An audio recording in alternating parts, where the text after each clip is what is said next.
The dusty wheels of the westbound train screeched against iron rails as it pulled into Dusty Creek Station. Clara Mayfield pressed her face against the grimy window, watching the unfamiliar landscape of New Mexico territory unfold before her eyes. Red mesas stretched endlessly under a merciless August sun, while tumbleweeds danced across barren plains like ghosts of the frontier. At 19, Clara had never ventured beyond the manicured gardens of her Philadelphia estate. Now, wrapped in a simple traveling dress that replaced her usual silk gowns, she clutched a worn carpetbag containing everything she owned, or rather, everything she'd managed to steal away in the dead of night.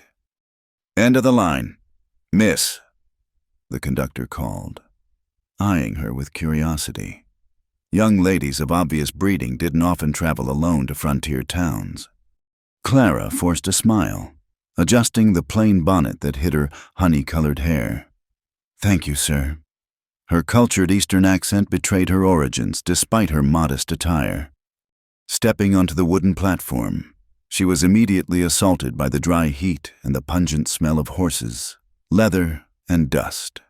Dusty Creek was exactly what its name suggested, a collection of weather-beaten buildings strung along a main street that seemed to shimmer in the afternoon heat.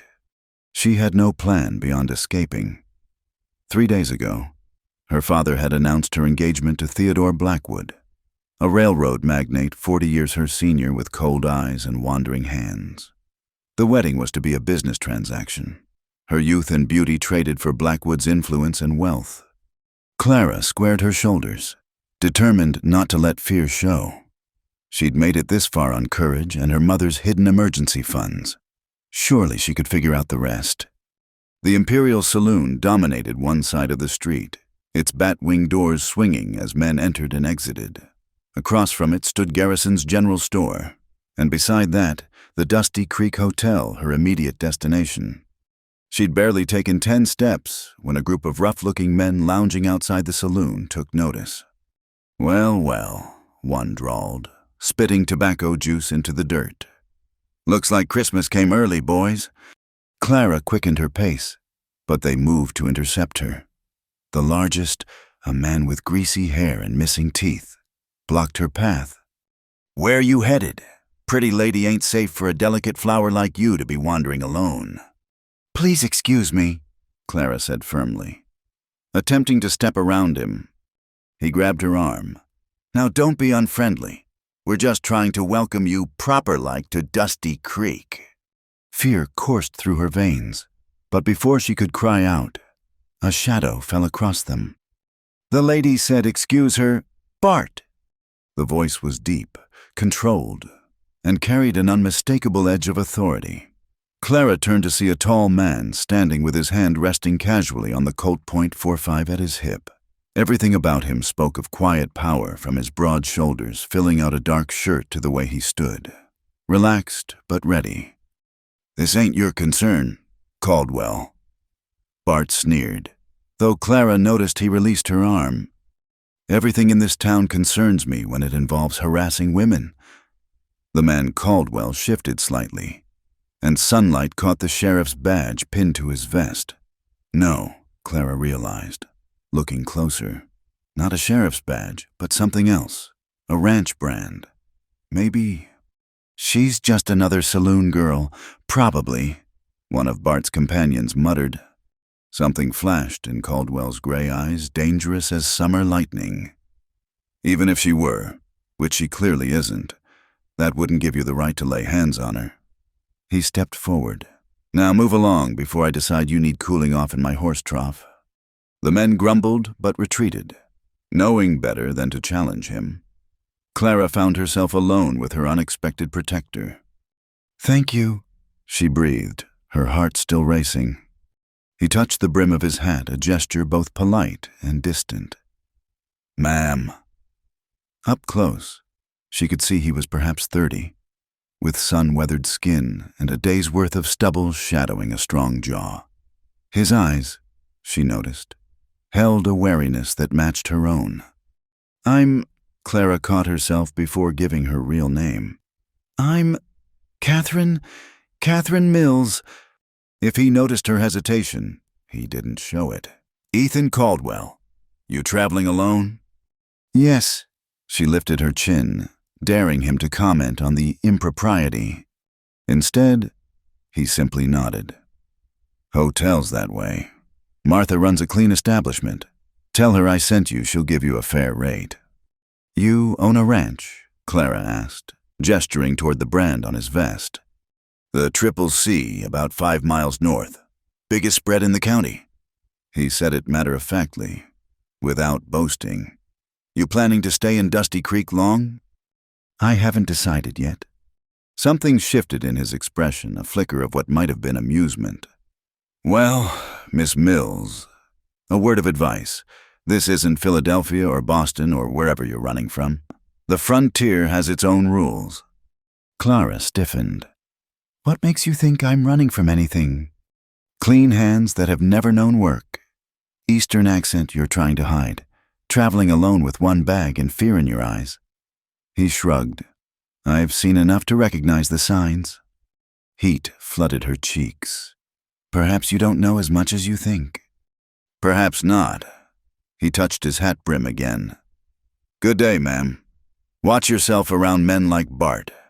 Not everyone out here respects boundaries." He turned to leave, and Clara found herself calling after him. "Mr. Caldwell." He paused, looking back. "Why did you help me?"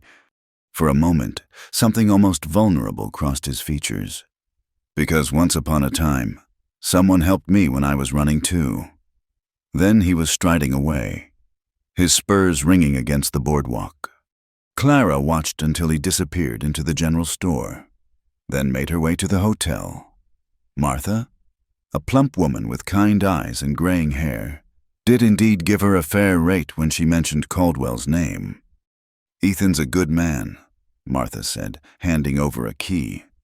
"Keeps to himself mostly since he came back from the war, but he's fair and honest.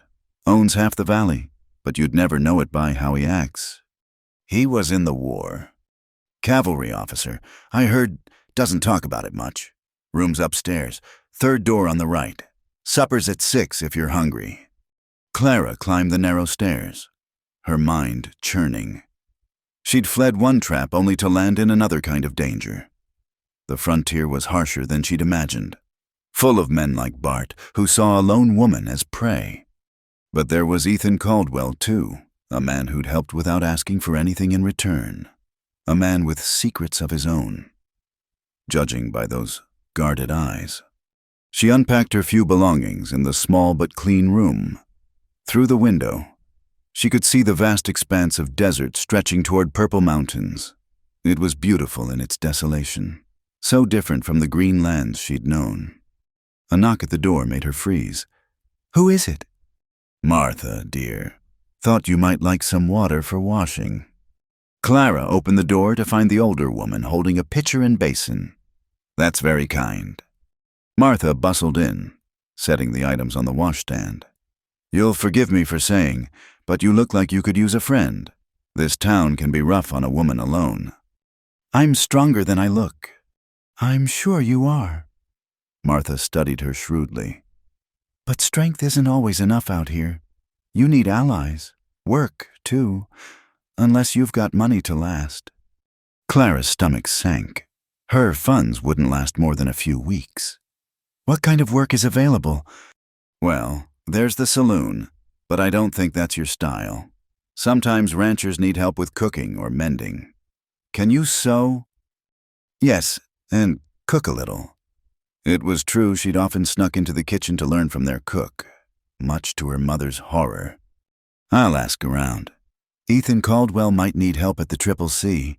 He's got a Mexican foreman and his wife handling most things, but a big ranch always needs extra hands."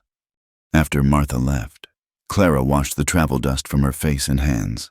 In the small mirror, she hardly recognized herself. The frightened Philadelphia debutante was gone, replaced by someone harder, more determined. She thought of Ethan Caldwell's words. The frontier has its own rules. Perhaps it was time she'd learned them. That evening in the hotel dining room, she observed the other patrons, cowboys, merchants, a few traveling salesmen. They eyed her curiously but kept their distance. Word had apparently spread about Caldwell's intervention. She was finishing her simple meal of beef and beans when Sheriff Dalton entered. Unlike Caldwell, this man's badge was official, and his sharp eyes missed nothing as they swept the room. "Miss Mills," he said, approaching her table. "Mind if I sit?" It wasn't really a question. Clara nodded, her pulse quickening. "Welcome to Dusty Creek. I hear Ethan had to discourage some unwanted attention earlier." "He was very helpful." "He usually is." Dalton leaned back, studying her. "Don't get many young ladies traveling alone through here. You got family waiting for you somewhere." "No," Clara said carefully. "I'm looking to make a fresh start." "That's so." His tone was neutral, but his eyes remained watchful.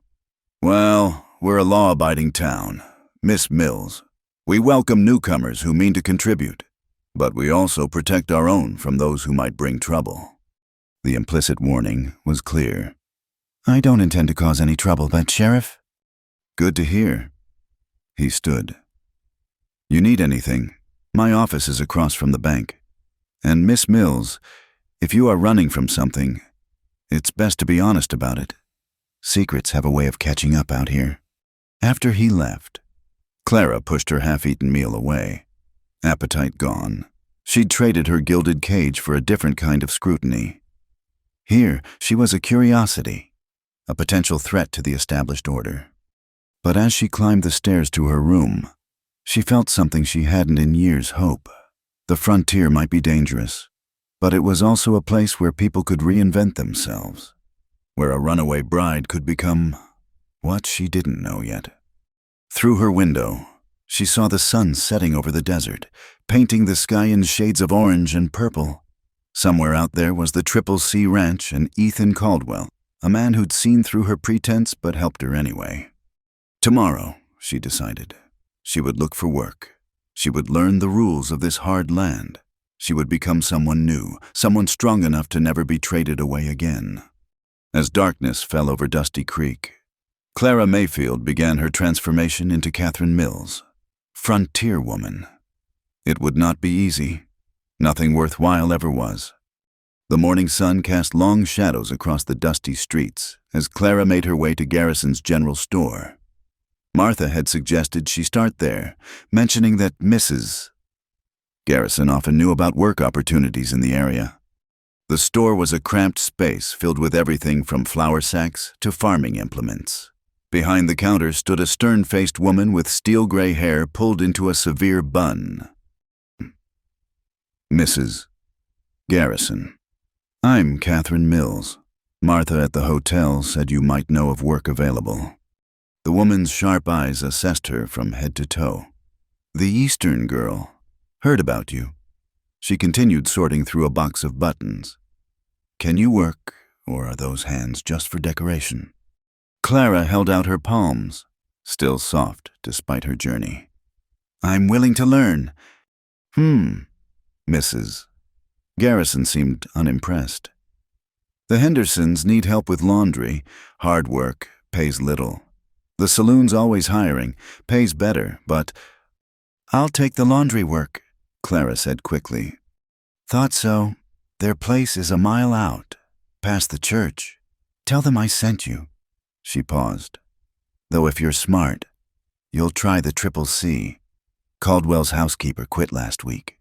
Mexican foreman's wife is filling in, but they need someone permanent." Clara's pulse quickened at the mention of Caldwell's ranch. "How would I inquire about that position?" "He comes to town Saturdays. That's 3 days from now." "Mrs. Garrison finally looked up from her sorting. "Word of advice. Girl, Ethan Caldwell's a fair man, but he's got no patience for lies or pretense. Whatever you're hiding, better to tell him straight than have him find out later." The Henderson farm was exactly as promised, hard work for little pay. Clara spent the day wrestling with heavy, wet fabric, her back aching and hands raw from lye soap. Mrs. Henderson, a tired-looking woman with 7 children, showed her the basics without sympathy. "Out here, we don't coddle anyone," she said bluntly. You work or you starve. By evening, Clara could barely stand. She stumbled back to town as the sun set, her dress soaked with sweat and suds. The other hotel guests stared as she entered, and she heard whispered comments about Eastern ladies learning reality. In her room, she sank onto the bed and finally allowed tears to fall. What had she done, trading marriage to Theodore Blackwood for this? Her hands were already blistering, her muscles screaming. For a moment, she considered using her remaining money to take the next train back east. Then she remembered Blackwood's cold fingers on her skin, his possessive grip at their engagement announcement. No, anything was better than becoming his property. A soft knock interrupted her thoughts. "Miss Mills, it's Martha. I've brought some salve for your hands." Clara opened the door, trying to hide her tear-stained face. Martha took one look and steered her to the wash basin. "First week's always the hardest," she said gently, applying the cooling salve to Clara's blisters. "I came out here 30 years ago from Baltimore. Cried myself to sleep for a month." "Does it get easier?" "Different. You get stronger. Or you leave. No shame in either choice." Martha's eyes were kind. "But something tells me you're stronger than you know." The next 2 days blurred together in a haze of back-breaking labor and exhaustion.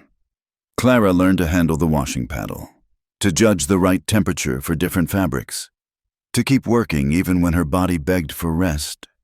Mrs. Henderson said little, but on the second evening, she offered Clara a glass of cool buttermilk. "You're tougher than you look," was all she said. Saturday morning arrived with a dust storm that turned the sky brown. Clara, dressed in her cleanest dress, still travel-worn but presentable, and made her way to the general store where Mrs. Garrison had said Caldwell usually stopped. She didn't have long to wait.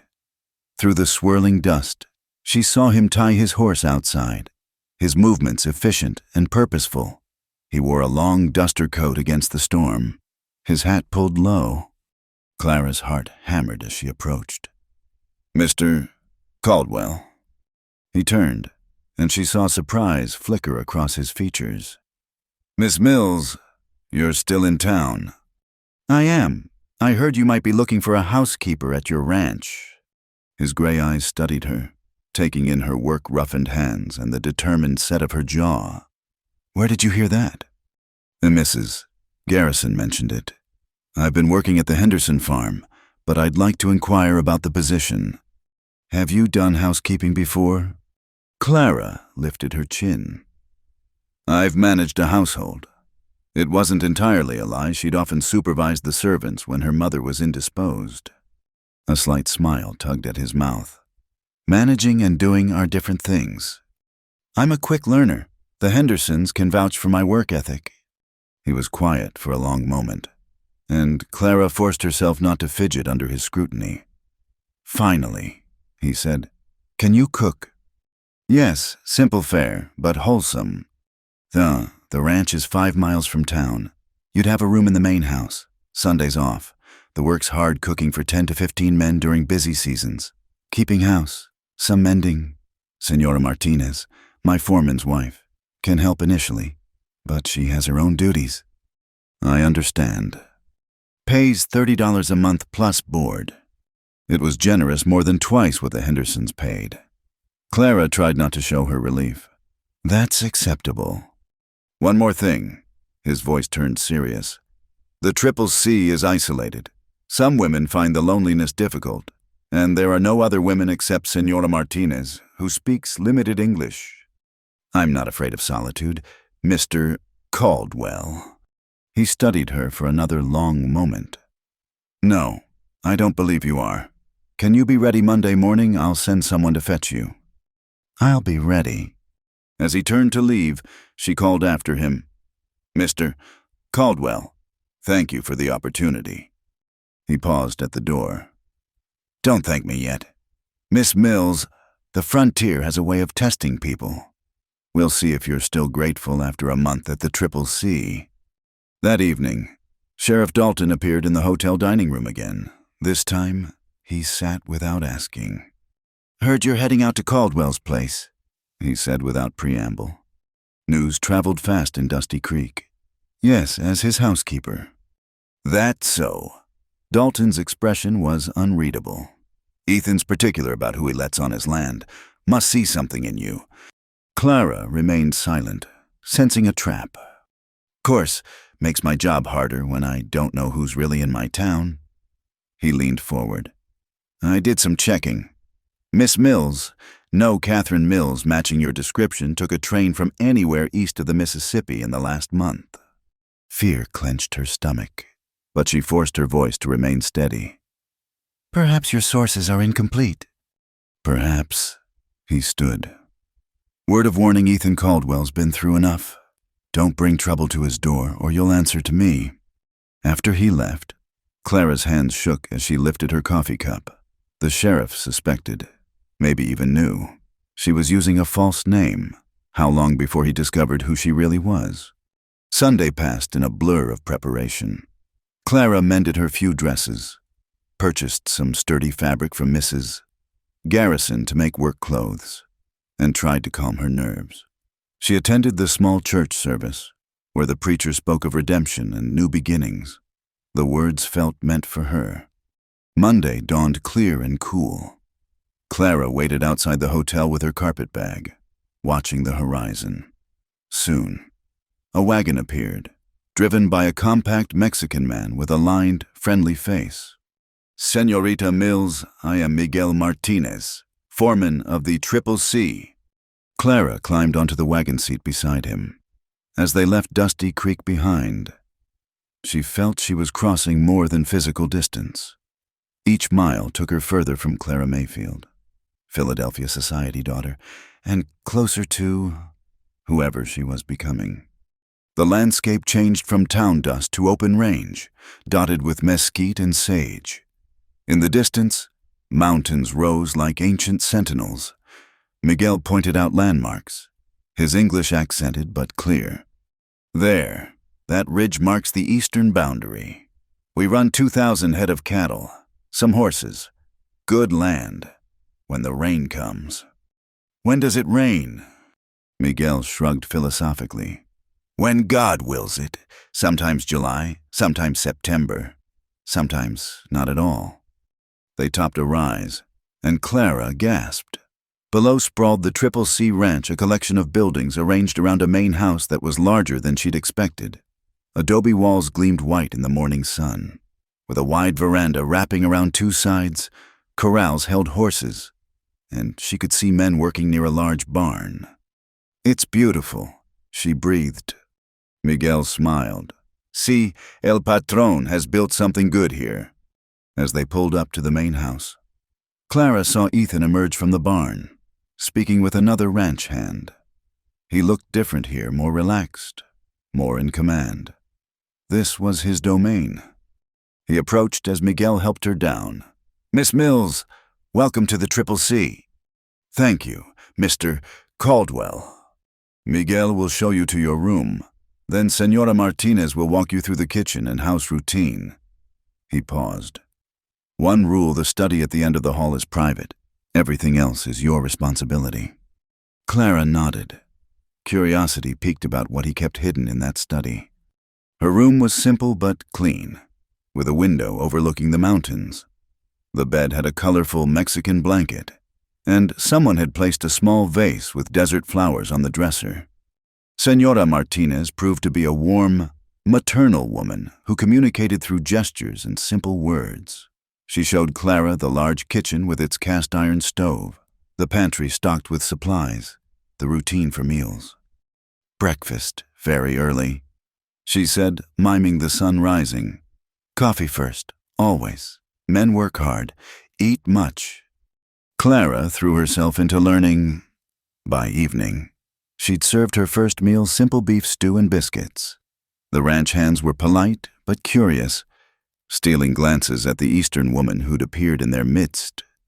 Ethan ate with the men, democratic in a way that surprised her. He said little, but she caught him watching her as she moved between kitchen and dining room. Later, as she cleaned up with Señora Martinez's help, Exhaustion hit her like a physical blow. This was different from the Hendersons' laundry, not harder, exactly, but more complex. She had to anticipate needs, manage supplies, maintain a household rhythm. She was wiping down the long dining table when Ethan appeared in the doorway. "How was your first day?" "Educational," Clara replied honestly. "The men appreciate good food. What you made was simple but filling. That's what matters here." "I'll do better tomorrow." "You did fine." He paused, seeming to debate something. "Why are you really here, Miss Mills?" The question caught her off guard. "I told you. You told me what you thought I needed to hear. But a woman with your education and bearing doesn't flee to the frontier without good reason." Clara's hands stilled on the dishcloth. In the lamplight, his eyes were patient but penetrating.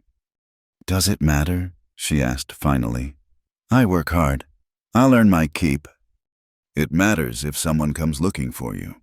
If they bring trouble to my land." She thought of Sheriff Dalton's suspicions, of the hunters her father had surely sent. "I can't go back," she whispered. "Please don't ask me to." Something in her voice must have reached him. He nodded slowly. "We all have our reasons for being here. Just remember, secrets have a way of surfacing, especially in open country." After he left, Clara stood alone in the kitchen, listening to the vast silence of the ranch. Through the window, stars blazed in a sky unmarred by city smoke. Somewhere in the distance, a coyote howled. She was further from home than she'd ever been, living under a false name, working harder than she'd imagined possible. Yet for the first time in years, she felt like she could breathe. Tomorrow would bring new challenges. She'd have to prove herself again and again. But tonight, in this kitchen that smelled of coffee and wood smoke, she felt something her gilded cage had never offered. Hope. The weeks folded into a rhythm as predictable as sunrise over the mesas. Clara rose before dawn, stoking the kitchen fire while stars still crowned the sky. Coffee first, always coffee strong enough to float a horseshoe. As the ranch hands joked, then biscuits, bacon, eggs, and beans to fuel men who'd work until dusk chased them home. She'd been at the CCC for 3 weeks now, and her hands had hardened along with her resolve. The blisters had become calluses. Her movements in the kitchen grew confident, and she'd learned to read the subtle signs of ranch life when Cookie Tom's arthritis meant rain was coming, when young Billy's appetite doubled before a growth spurt, when Ethan's jaw tightened because cattle prices had dropped.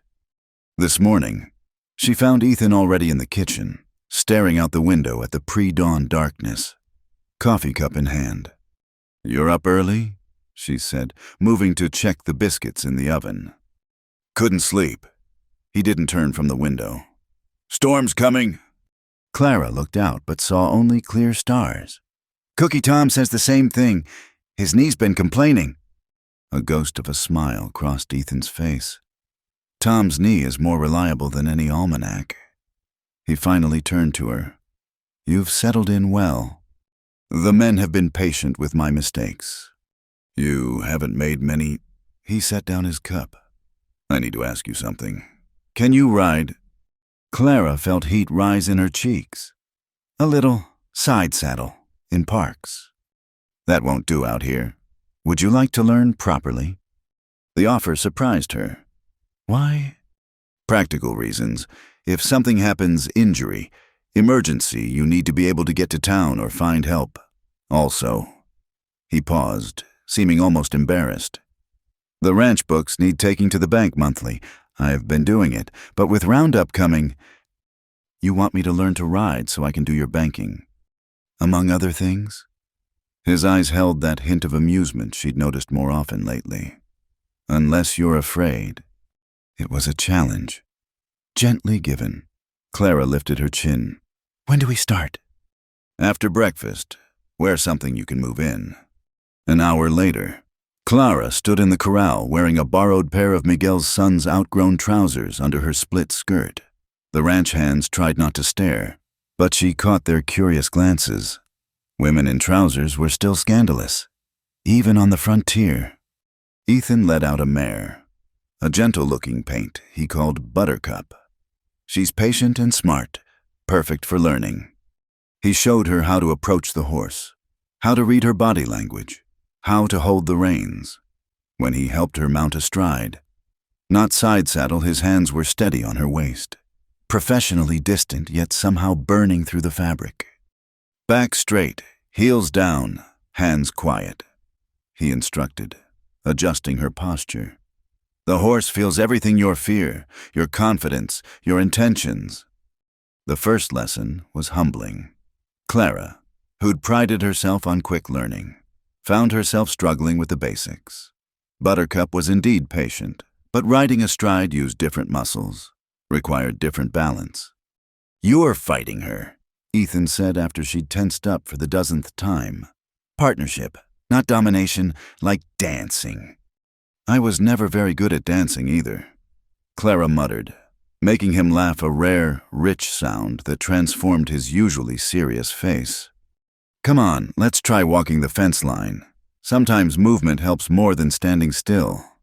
They rode slowly along the pasture fence, Ethan pointing out landmarks, teaching her to read the land.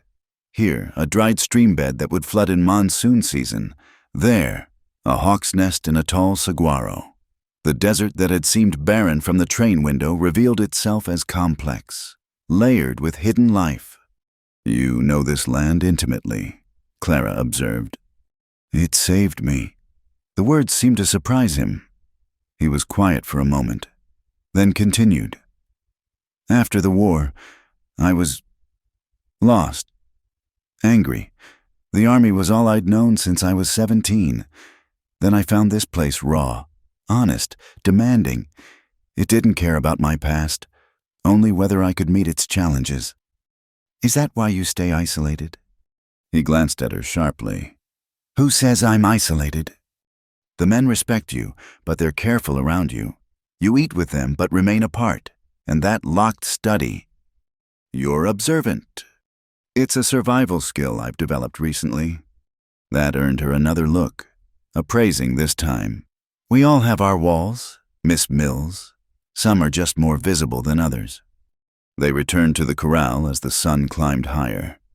Clara's legs shook as he helped her dismount, his hands again steady and impersonal, though she noticed he held her a moment longer than necessary to ensure her balance. "Same time tomorrow?" he asked. "If I can walk by then." "Senora Martinez makes a good liniment. Ask her." He started to leave, then turned back. "You did well today. Better than most beginners." That evening, as Clara served supper, she overheard the hands talking. "Boss seems different lately." Cookie Tom was saying, "Less broody." "It's her." Billy jerked his head toward the kitchen. "First time I seen him smile in months was last week when she burned them biscuits and tried to hide 'em under good ones." "Watch your tongue, boy," Miguel warned. "The patron's business is his own." But Clara had noticed it too, the subtle lightening in Ethan's manner. He still kept his distance, still locked himself in that study each evening. But something was shifting. The riding lessons continued daily. Within a week, Clara could manage a gentle lope across the pasture. Her confidence grew with each session, and with it, a surprising joy. There was freedom in racing across the desert, wind pulling at her hair, the vast sky stretching endlessly above. One afternoon, as they paused to rest the horses by a cluster of cottonwoods, Ethan surprised her with a question. "What did you do before in your old life?" Clara tensed. They developed an unspoken agreement not to probe too deeply. "Why do you ask?" "Your hands, they were soft when you arrived, but not idle soft. You played piano." She stared at him. "How could you possibly know that?" "The way you move your fingers when you're thinking, the stretch between them. My mother was a pianist." His voice carried old pain. "She tried to teach me, but I had no talent for it." "I did play," Clara admitted. "It was my one accomplishment my mother truly approved of, suitable for a young lady." The bitterness in her own voice surprised her. Do you miss it? Sometimes, at night, I find myself fingering scales on the table. She laughed self-consciously. Senora Martinez caught me once and thought I was practicing witchcraft. Ethan smiled. There's an old piano in the study. Hasn't been played in years, but it might still hold tune. Clara's heart leapt, but she kept her voice neutral. The locked study. Maybe it doesn't need to be locked anymore. He gathered his reins. Race you back. Before she could respond, he urged his horse forward. Clara followed, laughing as Buttercup responded to her urgency. They thundered across the desert, sage and dust flying. And for those moments she wasn't Clara Mayfield or even Catherine Mills. She was just a woman racing the wind under an endless sky. That evening after supper, Ethan led her down the hallway to the study. Clara's pulse quickened as he unlocked the door, revealing a room lined with books, maps covering one wall, and in the corner a piano draped in a dust cover. It was my mother's, he said quietly. She had it shipped from St. Louis before I was born, played it every evening until she died. Clara approached reverently, lifting the cover. The piano was beautiful despite years of neglect, rosewood gleaming dully. Ivory keys yellowed but intact. She pressed middle C, wincing at the off-tune plink. It needs work, she said. Everything worthwhile does. He was watching her with an expression she couldn't read. There might be tools in the barn. Miguel's clever with his hands between you both. You might coax it back to life. Why? Clara turned to face him. Why share this with me? He was quiet so long she thought he wouldn't answer. Then, because keeping it locked away hasn't brought her back. And because you understand loss. I see it in your eyes. The air between them shifted, charged with unspoken understanding. Clara felt suddenly aware of their proximity, of the way lamplight caught the silver threads in his dark hair, of her own rapid heartbeat. Thank you, she whispered. He nodded, the moment passing. I'll leave you to explore. Join me on the porch after Cookie Tom's knee was right Storm's building. Best view is from outside. Clara spent an hour examining the piano, testing keys, making mental notes of what needed repair. The books called to her to Shakespeare, Dickens, technical manuals on ranching, journals filled with Ethan's firm handwriting. This room held pieces of him he showed no one else. She found him on the porch as promised, 2 cups of coffee waiting. The western sky had turned an ominous green-gray, and the air felt electric.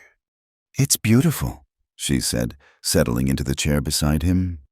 Terrifying, but beautiful. Like most things out here. Lightning forked across the distant mountains. Tell me about your music. What did you play? So she did, surprising herself with openness. She spoke of Mozart and Chopin, of the hours spent practicing, of the way music had been her escape from society's expectations. He listened without interrupting, his presence solid and comforting as the storm approached. And you? She asked eventually. What was your escape? Horses. My father wanted me to learn the business shipping, contracts, Eastern connections. I wanted to ride, to train, to understand them.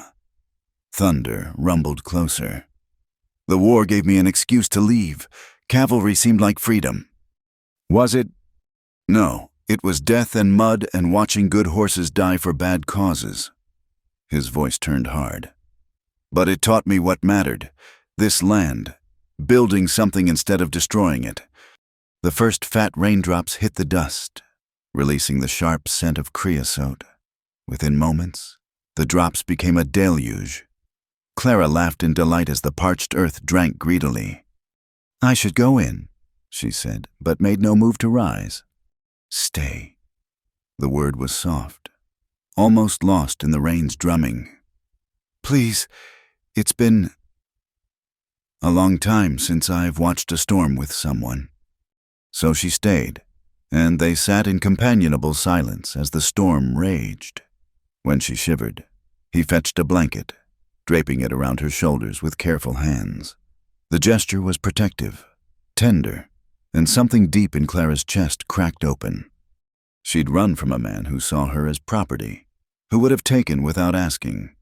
Here sat a man who offered without expecting, who gave her space to be herself while somehow making her feel safer than she'd ever been. "Ethan," she said, using his given name for the first time. He turned to her, rain misting his face. "I'm not who I said I was. My name isn't Catherine Mills." His expression didn't change. "I know. You know, I suspected from the start, confirmed it when Sheriff Dalton came sniffing around last week." He studied her face. "You're Clara Mayfield, Philadelphia Society, runaway bride?" Fear and relief warred in her chest. "Are you going to send me back? Do you want to go back?" "Never." The word came out fierce, desperate. "Then you won't. Simple as that. Though you should know. There's been inquiries, rewards offered." "My father." Clara pulled the blanket tighter. "He needs me to marry Theodore Blackwood. Business merger disguised as matrimony. And Blackwood," she shuddered, "would own me, body and soul. He made that very clear." Something dangerous flashed in Ethan's eyes.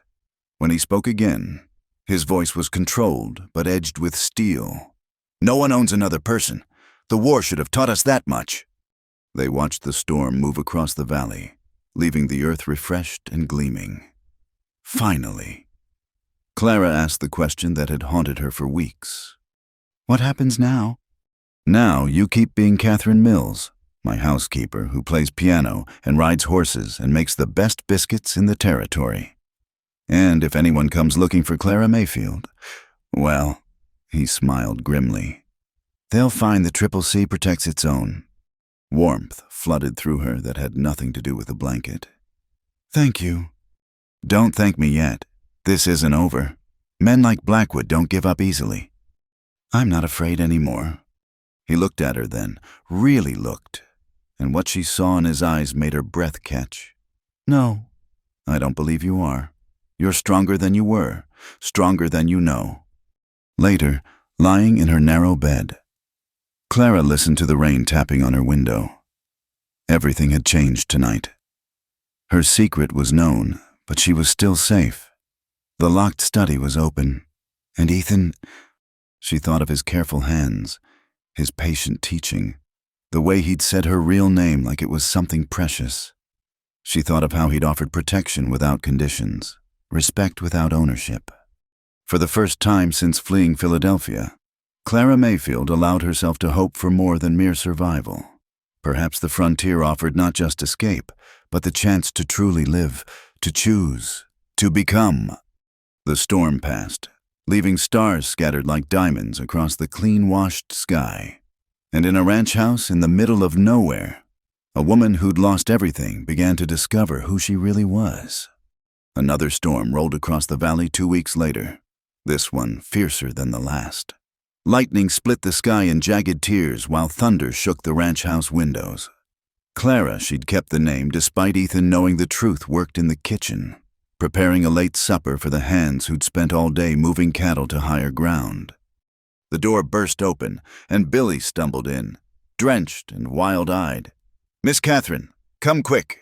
The boss, he's hurt bad." Clara's heart stopped. "What happened?" "Lightning spooked his horse near Devil's Canyon. Threw him hard.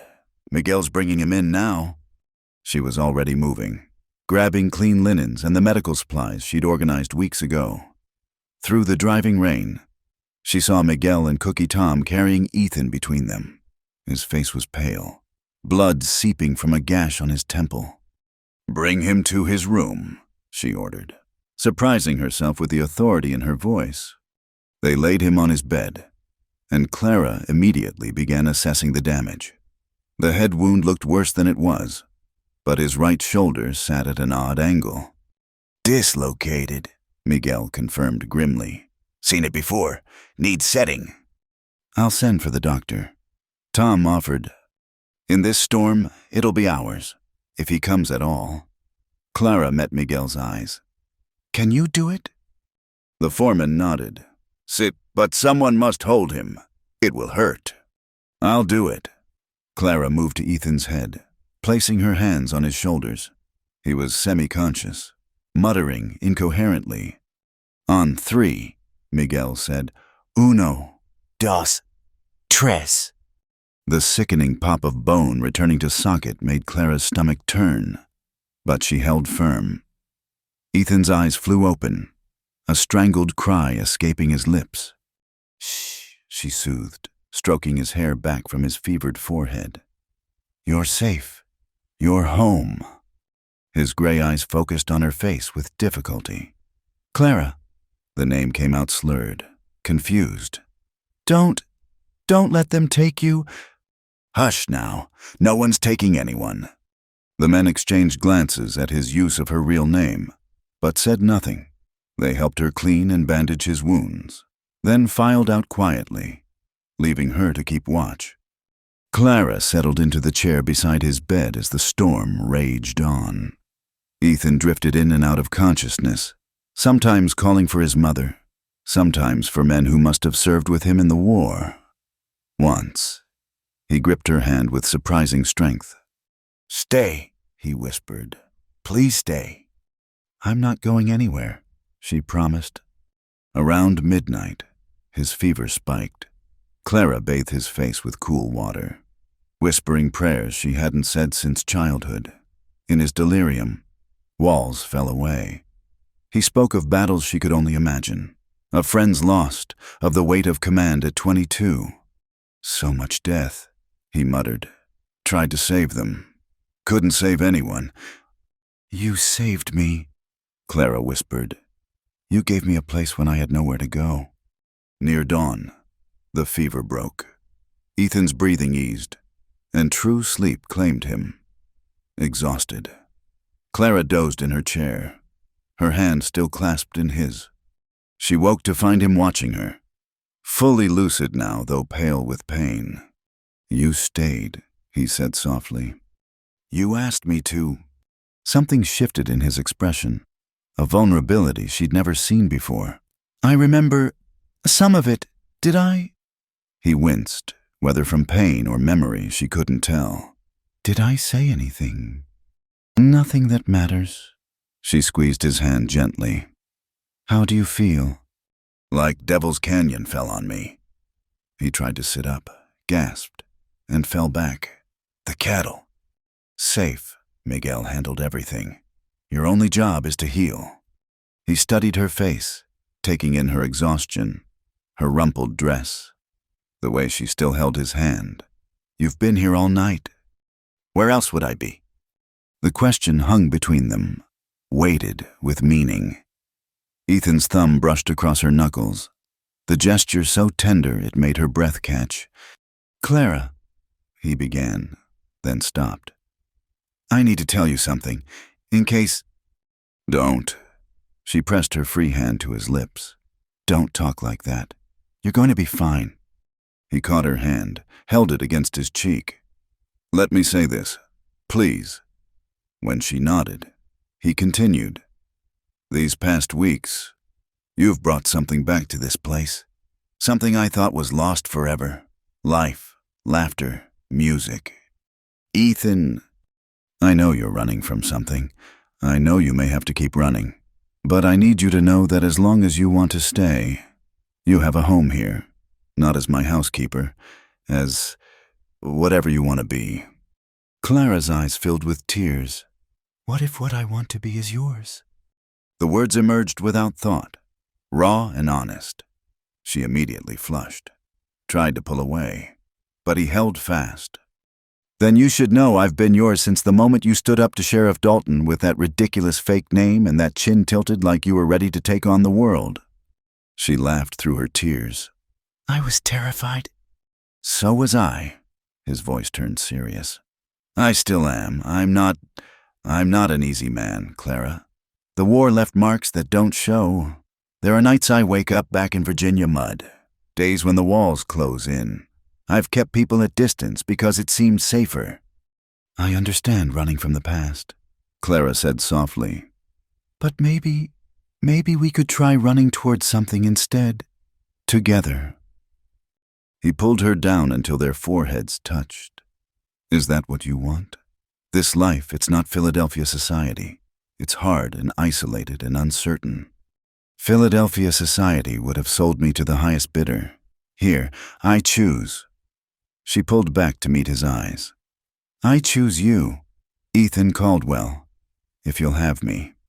If I'll... He laughed, then winced as it jarred his shoulder. Woman, I'd marry you tomorrow if the preacher could get through the mud. I should probably learn to cook something besides biscuits first. Your biscuits are perfect. He grew serious again. But Clara, there's something else. The inquiries about you have gotten more insistent. Sheriff Dalton came by last week. There's pressure from high places to locate one Clara Mayfield. Fear chilled her. My father has connections everywhere. Let him come. Ethan's voice turned hard. This is my land, my county, and now, my woman, nobody takes what's mine. I'm not property, she reminded him gently. No, you're not. You're my choice, as I hope to be yours. That's different. He struggled to sit up again, and this time she helped him. There's a lawyer in Santa Fe I trust. We could make it legal before anyone realizes Clara Mayfield has become Clara Caldwell. Your father would have no claim on a married woman. You're proposing now while you can barely sit up. Would you prefer I wait until I can kneel? Because I will, but it might be a few weeks. And... She silenced him with a kiss, gentle because of his injuries, but full of promise. When they parted, both were breathless. Yes, she whispered. Yes to all of it, to you, to this place, to whatever comes. Ethan cupped her face with his good hand. You realize what you're agreeing to life with a broken-down cavalry officer who talks to horses better than people. I'm agreeing to life with the man who saw me at my lowest and offered dignity instead of pity, who taught me to ride and gave me back music and makes me feel brave enough to stop running. She smiled through fresh tears. Though if you could stop getting thrown from horses, I'd appreciate it. I'll do my best. A knock interrupted them. Senora Martinez entered with a breakfast tray and knowing smile. Ah, good, much better. See, the hands, they worry. Tell them I'm too mean to die, Ethan said. I tell them you have good reason to live now. She winked at Clara before bustling out. Later that morning, as Clara helped Ethan eat, his right arm was useless in the sling he asked. What about your music? There's no culture here, no concerts or society. There's the piano, and you, and hopefully, someday... She blushed. Children who'll need lullabies. His eyes darkened with emotion. You've thought that far ahead? Haven't you? Every night since you burned those biscuits. He caught her hand. Clara, I need to ask your first night here. When you were afraid, are you still... She understood what he was delicately trying to ask. Yes, I've never... That's why I ran. Theodore made it clear what he expected on our wedding night. The way he looked at me, touched me without permission.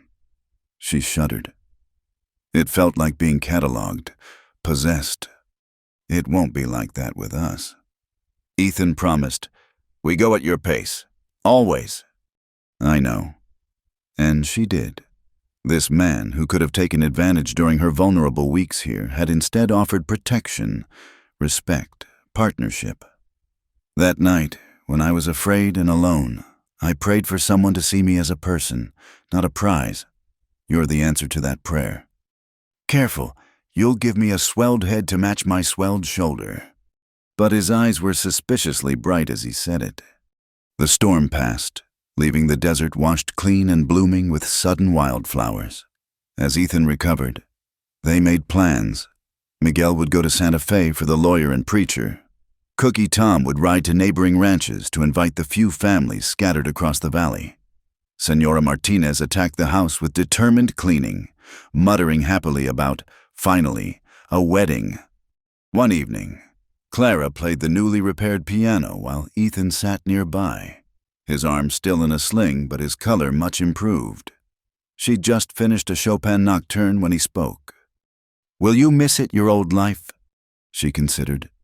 I'll miss my mother, though she'd be horrified by what I've become.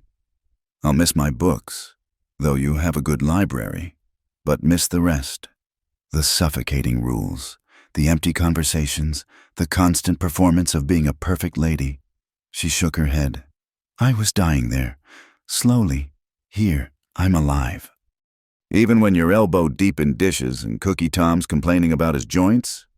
Especially then. It's real, honest, mine. He stood carefully and moved behind her, his good arm wrapping around her waist. Play something happy, something that sounds like hope.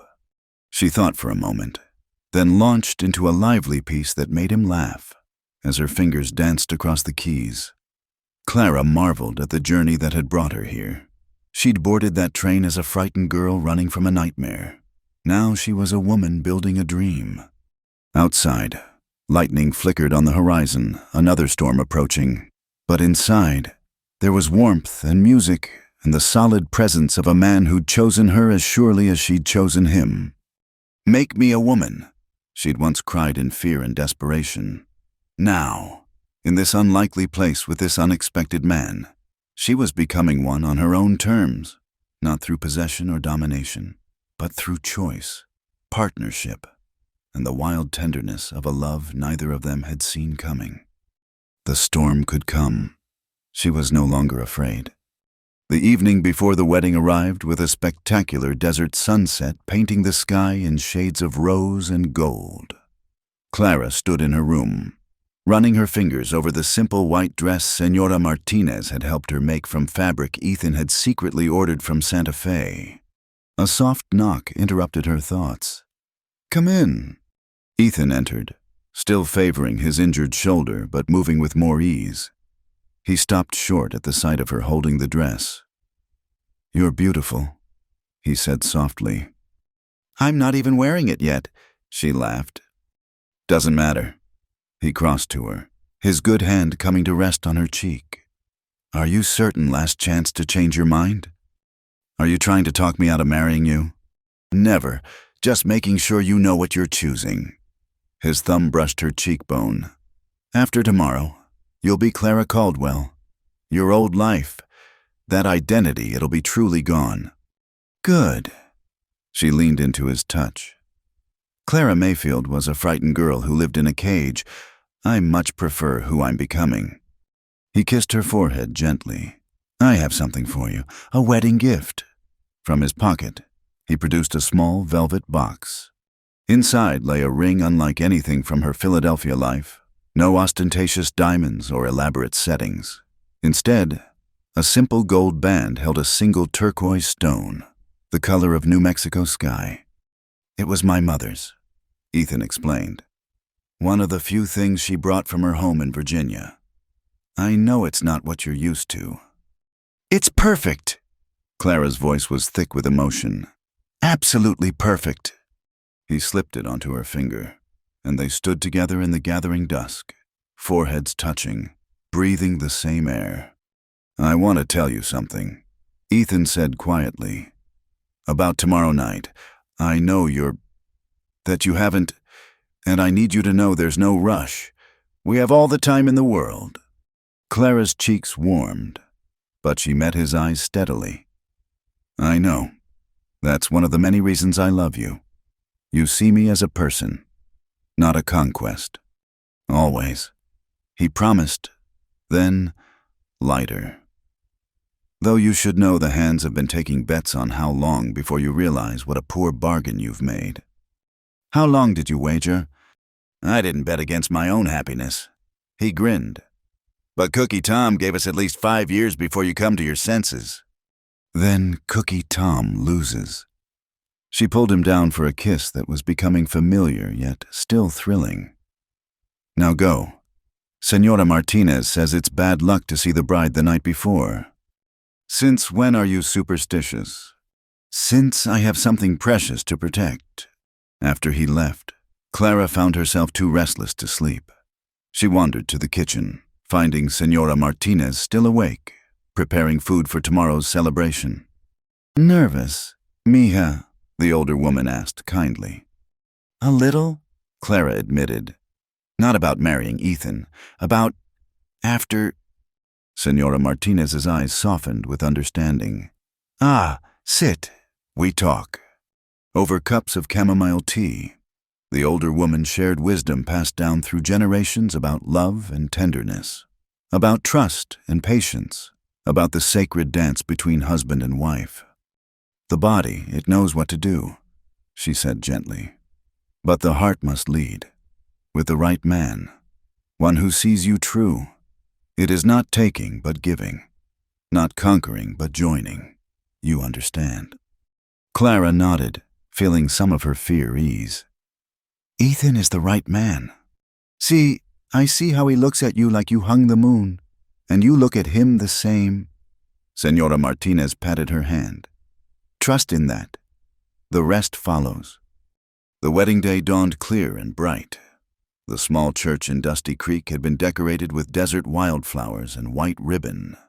Most of the town had turned out, curious about the Eastern woman who'd captured Ethan Caldwell's heart. Clara stood in the tiny vestry, her hands trembling slightly as she adjusted her veil, another gift from Ethan, Spanish lace that had belonged to his grandmother. You look radiant, Martha from the hotel said, having volunteered to stand as witness. That man won't know what hit him. Through the door, Clara could hear the murmur of gathered voices, then silence as the preacher called for order. Her moment had come. She stepped out to find the church fuller than expected. Ranch families had ridden in from miles around. Even Sheriff Dalton was there, his expression unreadable. But Clara had eyes only for Ethan, standing tall at the altar despite his still healing shoulder, looking at her like she was a miracle. The walk down the aisle felt both endless and too quick. Then Ethan's hand was in hers, warm and steady, anchoring her to this moment, this choice, this new life. Dearly beloved, Reverend Morrison began. We gathered today to witness something rare and beautiful, two souls choosing each other freely, completely, without reservation. The words washed over Clara like a benediction. When it came time for vows, Ethan spoke first, his voice carrying clearly through the small church. Clara, you came into my life like rain after a long drought. You've brought music back to silent rooms, laughter to 2 quiet evenings, and light to places I thought would stay dark forever.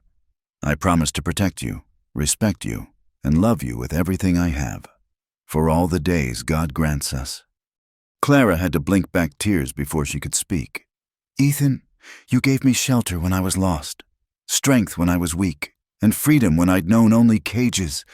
You saw who I could become before I did. I promised to stand beside you, to be your partner in all things, and to love you with the wild tenderness you've shown me, today and always. The rings, the Reverend prompted. Billy scrubbed cleaner than Clara had ever seen him, proudly produced the simple gold bands. As Ethan slipped hers on, he whispered, No more running, no more hiding, she whispered back. Then, by the power vested in me by the territory of New Mexico, I pronounce you husband and wife. Ethan, you may kiss your bride. The kiss was gentle, appropriate for public viewing, but it held promises of deeper intimacies to come. The church erupted in cheers and applause. The celebration moved to the hotel, where Martha had outdone herself with a feast. There was dancing to fiddle music, toasts that grew increasingly colorful as the afternoon wore on, and more genuine warmth than Clara had experienced at any Philadelphia society gathering. Happy? Ethan asked during a quiet moment, pulling her close for a slow dance despite his shoulder. Beyond words. She looked up at him. Though I notice Sheriff Dalton keeps watching us. Probably wondering if he should arrest me for harboring a runaway, Ethan said dryly. As if summoned, Dalton approached. Mrs. Caldwell, he said formally. Congratulations.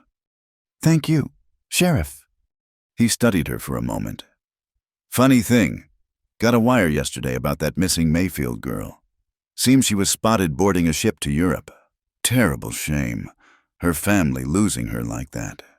Clara's heart skipped. but she kept her face neutral. How tragic for them. Indeed. Dalton's weathered face cracked into the briefest smile. Good thing we've got no missing persons here, just respectable married folk. He touched his hat brim and moved away. Did he just... Clara began. Let it be, Ethan advised. Sometimes the law and justice aren't the same thing. Dalton knows that. As evening approached, the celebration began to wind down. Senora Martinez appeared at Clara's elbow. Is time, mija. I've prepared the house. Clara's nerves, forgotten during the festivities, returned in a rush. Ethan must have sensed it because he took her hand, squeezing gently. We go when you're ready, not before. The ride back to the Triple C was quiet, the desert painted silver by rising moonlight. Clara sat close to Ethan on the wagon seat, drawing comfort from his solid presence. The house was empty, the hands had made themselves scarce, showing unexpected delicacy. Candles flickered in the windows, and Clara could smell the roses Senora Martinez had placed throughout. In their room now. Not just his, Clara found her few belongings had been moved from the housekeeper's quarters. Her brush sat beside his on the dresser. Her dresses hung next to his shirts. Such simple things, but they made her throat tight with emotion. Would you like some time? Ethan asked gently. I could check on the horses, give you privacy to prepare. Clara turned to him, seeing the same nervousness in his eyes that she felt. Somehow that made her braver. Stay, please. He nodded, moving to sit on the edge of the bed, careful of his shoulder. Come here, he said softly, holding out his good hand. She went to him, letting him draw her between his knees. His hands settled on her waist, warm through the fabric of her dress. I love you, he said simply. I need you to know that whatever happens or doesn't happen tonight, that won't change. I know. She cupped his face, marveling at the freedom to touch him. I'm not afraid. Not of you. Never of you. But I don't know what to do, she admitted. How to be what you need. Be yourself. That's all I've ever needed. He pressed a kiss to her palm. We'll learn together. No expectations, no rush, just us. She kissed him then, pouring all her love and trust into the contact. When they parted, both breathing unsteadily, she whispered, Help me with the buttons. His fingers trembled slightly as he worked the long row of buttons down her back. Clara felt each brush of his fingers like flame, but it was warmth, not burning, safety, not danger. When the dress pooled at her feet, leaving her in chemise and corset, she heard his sharp intake of breath, but his hands remained gentle, reverent, as he helped her with the corset laces. You're so beautiful, he murmured against her neck. So perfect. I'm scared, she admitted. So am I. The admission surprised her. I want to do right by you. Make this good for you. She turned in his arms. It already is, because it's you, because we chose this. What followed was a dance old as time, but new to them, tentative touches becoming bolder, whispered endearments mixing with soft gasps, patience and tenderness transforming uncertainty into wonder. Ethan was true to his word, letting her set the pace, watching her face for any sign of discomfort. When the moment came, that threshold between maiden and woman, he held her close, murmuring words of love and praise. The brief pain gave way to something deeper, a connection that was physical but also spiritual. Two souls joining as surely as two bodies. Afterward, they lay entwined, Clara's head on Ethan's good shoulder, both marveling at the newness of being together without barriers. Are you all right? He asked, pressing a kiss to her hair. More than all right. She traced patterns on his chest, amazed at the freedom to do so. Is it always like that, so overwhelming? I don't know, he admitted. I've never made love to someone I loved before. She rose up to look at him. Never. There were women, during the war and after. But it was just body seeking comfort. Nothing like this. He pulled her back down. Nothing like you.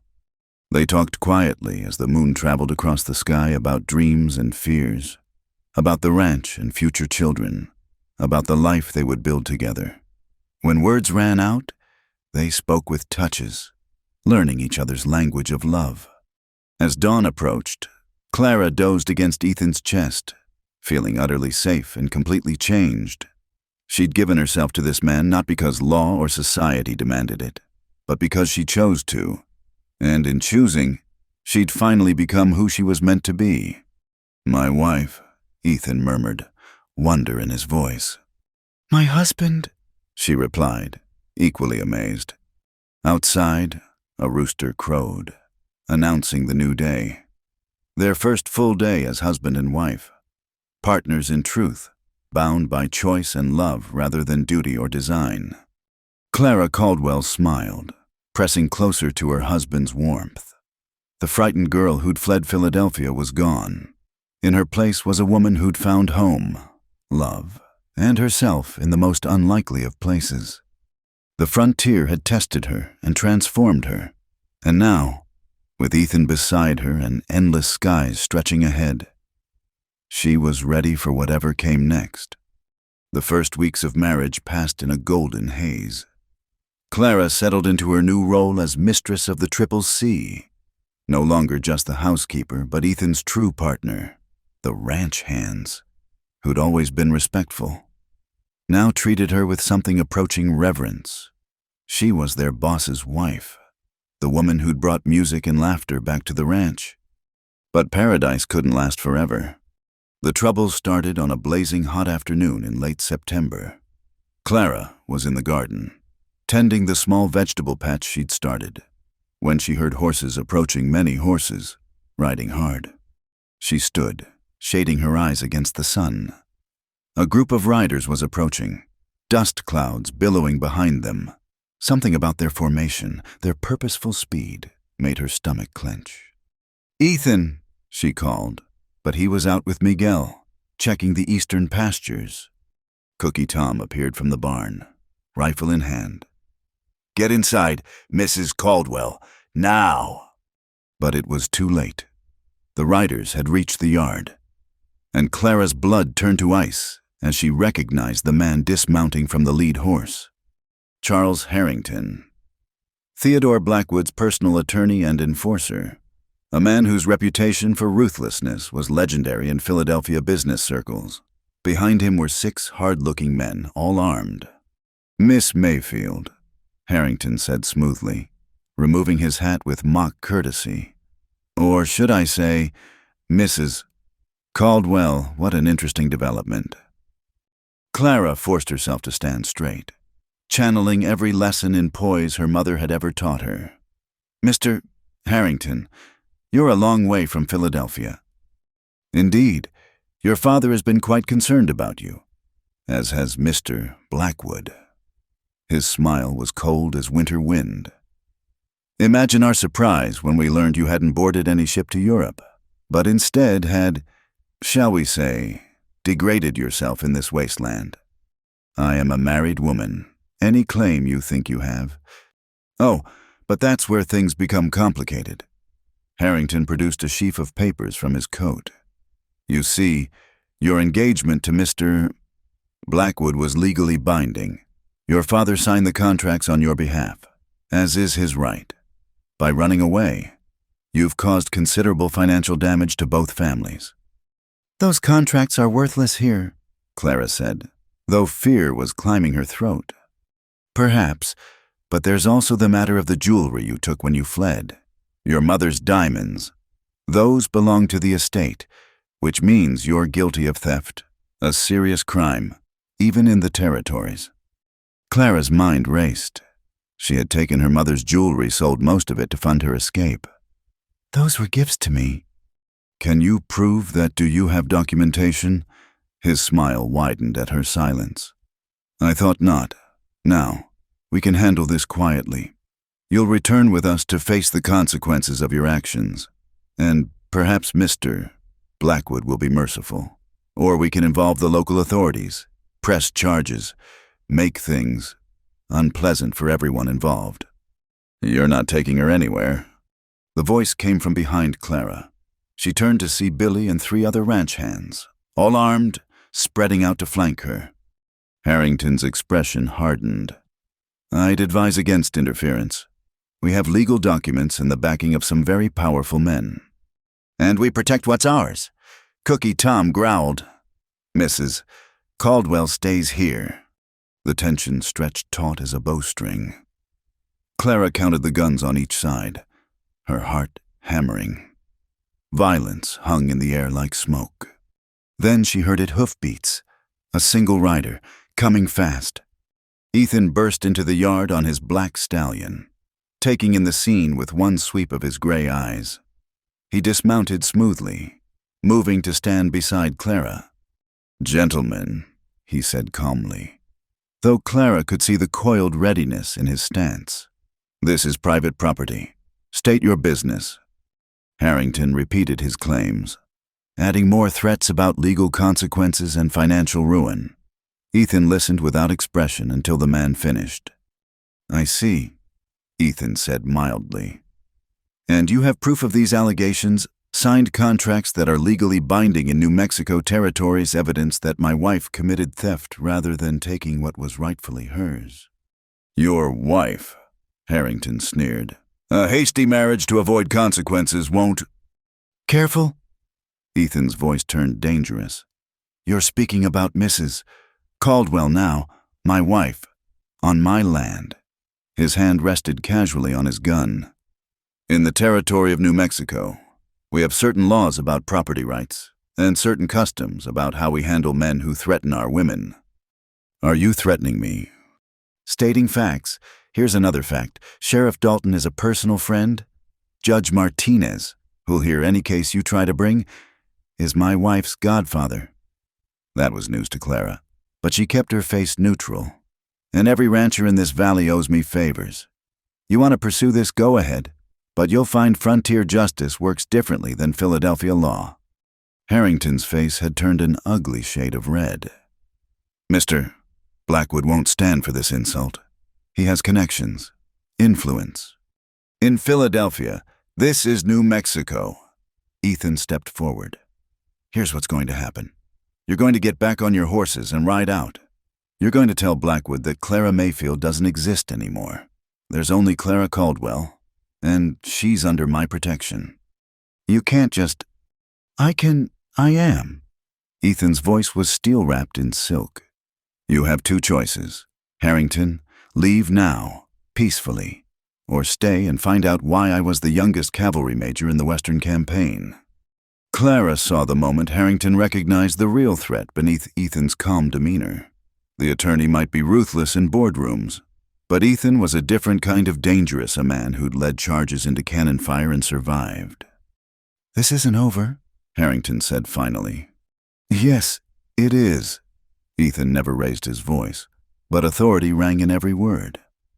"If you or anyone connected to Blackwood comes near my wife again, I'll consider it an act of aggression against the Triple C, and we defend what's ours."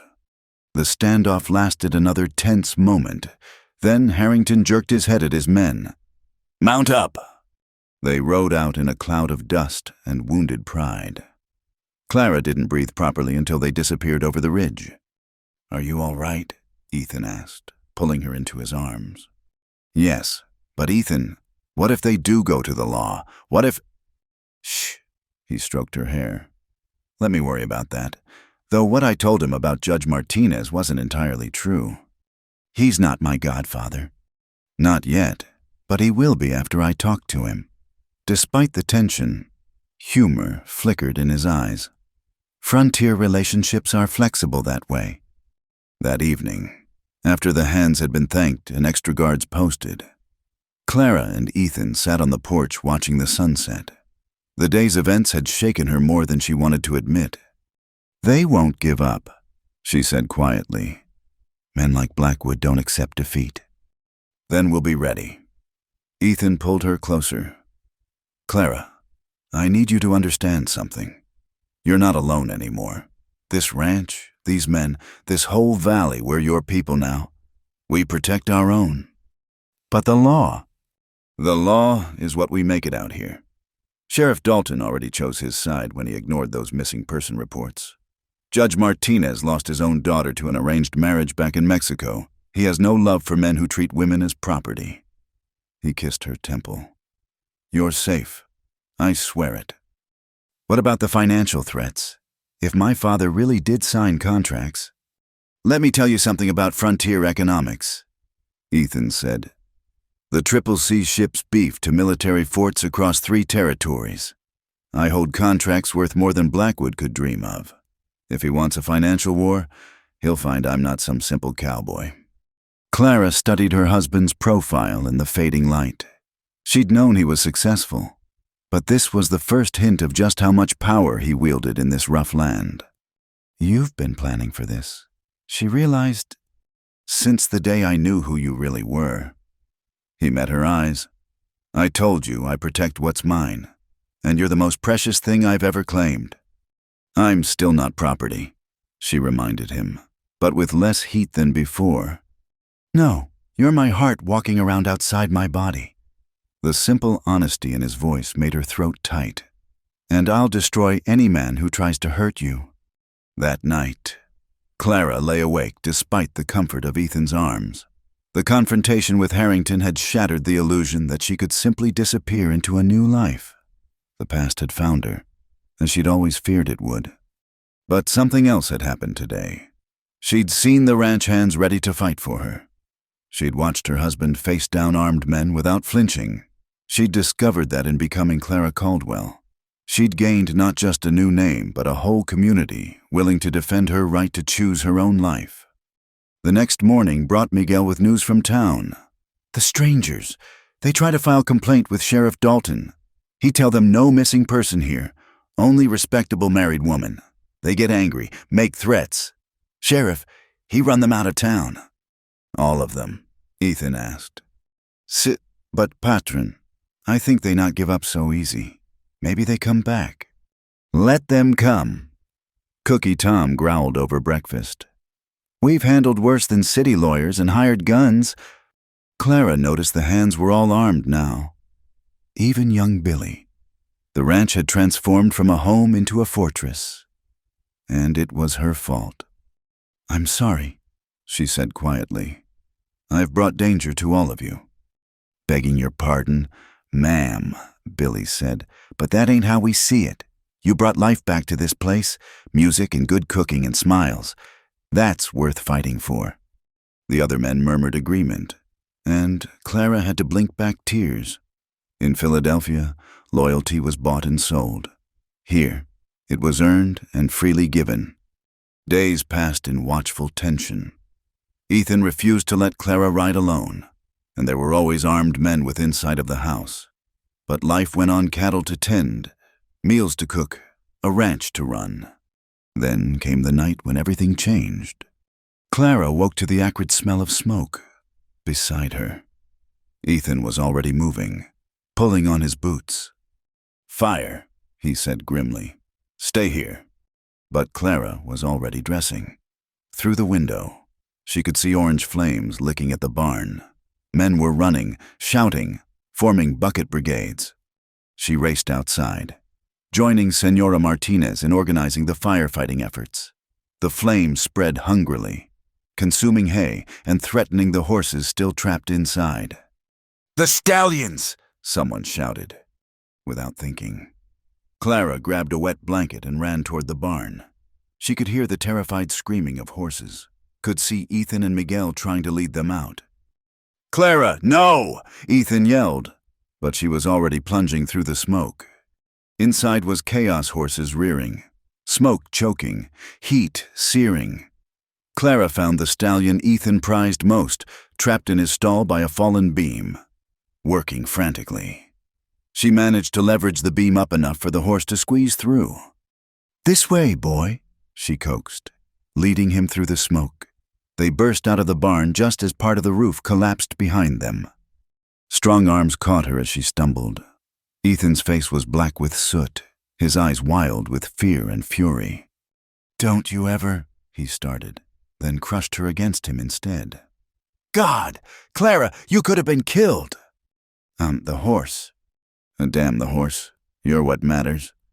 The fire was eventually controlled, though the barn was a total loss. As dawn broke over the devastation, Miguel found what they'd all suspected signs of arson: empty kerosene cans hidden in the brush. "Harrington," Ethan said, his voice deadly quiet. "We can't prove it," Clara said, though she knew he was right. "Don't need to." He turned to his men. "From now on, we post guards round the clock. Anyone not from the valley comes on our land. They get one warning. After that..." He didn't need to finish. That afternoon, Sheriff Dalton arrived with surprising news. "Thought you'd want to know Harrington and his men were seen boarding the eastbound train this morning, but not before they spent last night drinking in the saloon, bragging about how they were going to smoke out the runaway." "Can we press charges?" Clara asked. "With what evidence the kerosene cans could have been anyone's?" Dalton's expression was grim. "But here's the interesting part. Seems Mr. Harrington received a telegram last night. Emergency back in Philadelphia. Something about irregularities in Blackwood's business dealings coming to light. Federal investigators asking questions." Ethan and Clara exchanged glances. "How did that happen?" "Well now, that's the curious thing. Seems someone sent detailed information about Blackwood's practices to a newspaper back east. Anonymous source, but very well informed." Dalton's weathered face was carefully neutral, almost like someone with military intelligence experience knew exactly which rocks to turn over. Clara looked at her husband, understanding dawning. "Ethan, did you..." "I told you I'd protect you," he said simply. "Blackwood made his fortune through questionable means. It wasn't hard to find evidence once I knew where to look. My old army contacts were happy to help." "So it's over." Clara hardly dared hope. "This part is," Dalton confirmed. "Blackwood's got bigger problems than a runaway bride now. And your father, well, being connected to a financial scandal won't help his social standing any." After the sheriff left, Clara stood with Ethan surveying the burned barn. So much destruction. But they'd survived. More than survived, they'd won. "We'll rebuild," Ethan said. "Better than before." "Yes," Clara agreed. But she was thinking of more than just the barn. She was thinking of the life they were building together, forged in fire and stronger for it. That night, as they lay together in their bed, Clara traced the new lines of worry on Ethan's face. "I'm sorry I brought this trouble to you." "You brought yourself? That's all that matters." He caught her hand, kissed her palm. "I'd burn down a dozen barns to keep you safe." "I know." And she did. This man would face down the world for her. But more importantly, he'd taught her to face it herself. "I love you.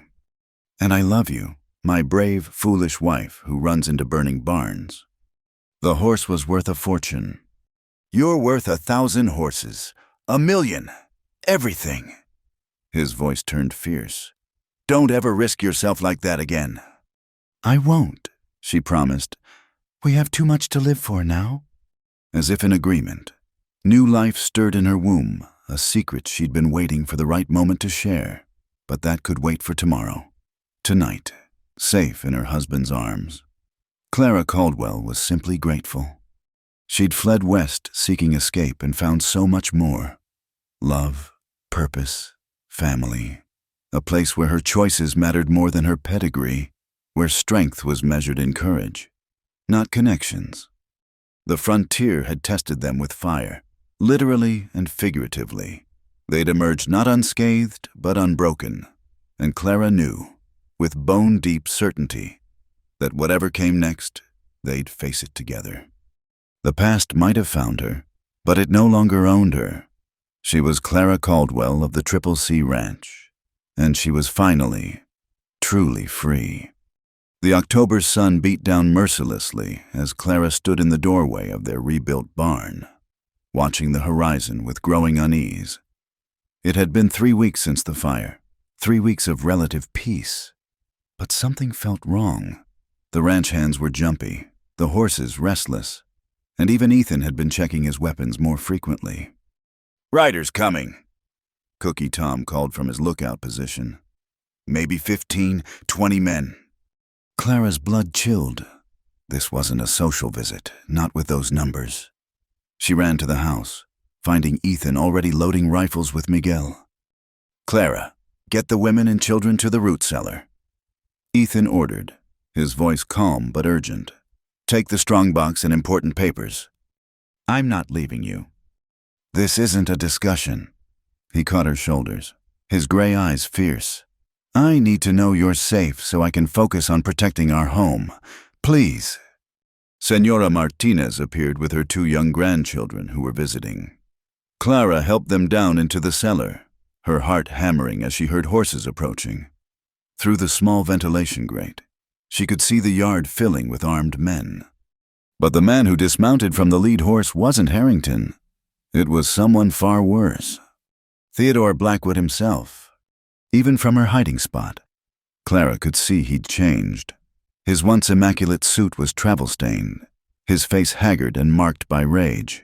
Federal investigation had clearly taken its toll, but instead of defeating him, it seemed to have driven him to desperate measures. "Caldwell," Blackwood's voice rang across the yard. "I know she's here.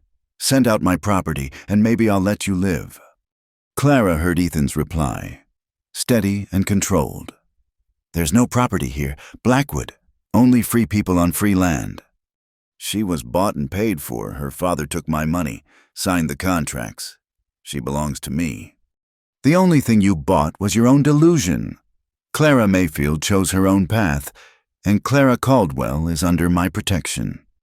"Then you'll die with her." The first shot split the air like thunder. Clara pressed her hand to her mouth to stifle a scream as gunfire erupted. Through the grate, she could see ranch hands taking cover behind water troughs and fence posts, returning fire. The battle was fierce and chaotic. Blackwood's hired guns were numerous but undisciplined. The Triple C men knew every inch of their land, used every advantage. Clara watched Ethan moving from position to position, directing the defense with military precision. Then she saw Billy go down, clutching his shoulder, without thinking. Clara pushed open the cellar door. "No, Senora!" Senora Martinez tried to stop her, but Clara was already running, keeping low, reaching Billy, and dragging him to cover behind the well. "Damn it, ma'am, you shouldn't be out here," Billy gasped as she pressed her apron to his wound. "Hush! Save your strength." Clara tore strips from her petticoat to bind the wound, her hands steady despite the bullets whining overhead. A shadow fell across them. Clara looked up to see one of Blackwood's men looming over them, gun raised. Time seemed to slow as the barrel swung toward her. The shot was deafening, but it was the gunman who fell, clutching his chest. Behind him stood Sheriff Dalton, smoking rifle in hand. "Thought you might need some help," the sheriff said dryly. Around the yard, Clara could see more riders, townsfolk, and neighboring ranchers, all armed, all fighting alongside the Triple C men. "The whole valley came," Billy whispered in wonder. "That's what we do," Dalton replied. "We protect our own." The tide turned quickly after that, outnumbered now and facing determined resistance. Blackwood's hired guns began to flee, but Blackwood himself, consumed by obsessed rage, charged toward the house where he'd spotted Clara. "You're mine," he screamed. "I paid for you, I own you." Clara stood, no longer the frightened girl who'd fled Philadelphia. "I am not property," she shouted back. "I am not a possession to be bought. I am a free woman who chose her own life." Blackwood raised his gun toward her, his face twisted with fury. Clara didn't flinch, didn't cower. She stood tall, meeting his wild eyes with steady defiance. Multiple shots rang out simultaneously. Blackwood jerked, spun, and fell. Ethan, Miguel, and Cookie Tom all stood with smoking rifles, having fired as one to protect her. The remaining hired guns threw down their weapons, hands raised in surrender. The battle was over. Clara ran to Ethan, who caught her in a fierce embrace. "I told you to stay hidden," he said, his voice rough with emotion. "And miss all the excitement." She tried for lightness, but her voice shook. "Is it over, really over?" "Look around," he said softly. Clara did, seeing the yard full of their neighbors' ranchers, townspeople, even some of the saloon girls who'd come armed with shotguns. The entire community had rallied to their defense. "This is what you've built." Ethan continued. "Not just a marriage or a ranch, but a place in this community. They came because you're one of them now, because you've proven yourself through hard work and courage." Sheriff Dalton approached, surveying the scene grimly. "Blackwood's dead. Clear case of self-defense. Dozens of witnesses saw him draw first. The rest of these men will face justice, but I doubt any will risk coming back here." "What about the contracts, the legal claims?" Clara asked. "What contracts?" Dalton's face was innocently blank. "Far as I know, Theodore Blackwood was a desperate man fleeing federal charges who came here making wild claims. No proof of anything, just the ravings of a ruined man. As the sheriff organized, the prisoners and the wounded were tended. Clara found herself surrounded by well-wishers. Martha from the hotel hugged her tightly. "You showed them, dear, showed them all what a frontier woman is made of." Mrs. Garrison, usually so stern, actually smiled. Not bad for an Eastern girl, not bad at all. Even the saloon girls offered their congratulations. "Takes guts to stand up to a man like that," one said admiringly. "You've got more spine than most men I know." As the sun set, the yard gradually cleared. The dead were removed. The wounded patched up. Billy would recover, as would the 2 other ranch hands who'd taken bullets. The community had suffered injuries, but no deaths among the defenders a miracle. Cookie Tom declared. That evening, Clara stood on the porch, watching the stars emerge. The events of the day seemed surreal, like something from a dime novel rather than real life. She'd faced down the demon from her past and won. "How are you feeling?" Ethan asked, joining her with 2 cups of coffee liberally laced with whiskey. "Free," Clara said after a moment. "Truly free for the first time in my life. No more looking over my shoulder. No more fear of being dragged back to that cage. You were magnificent today, the way you stood up to him."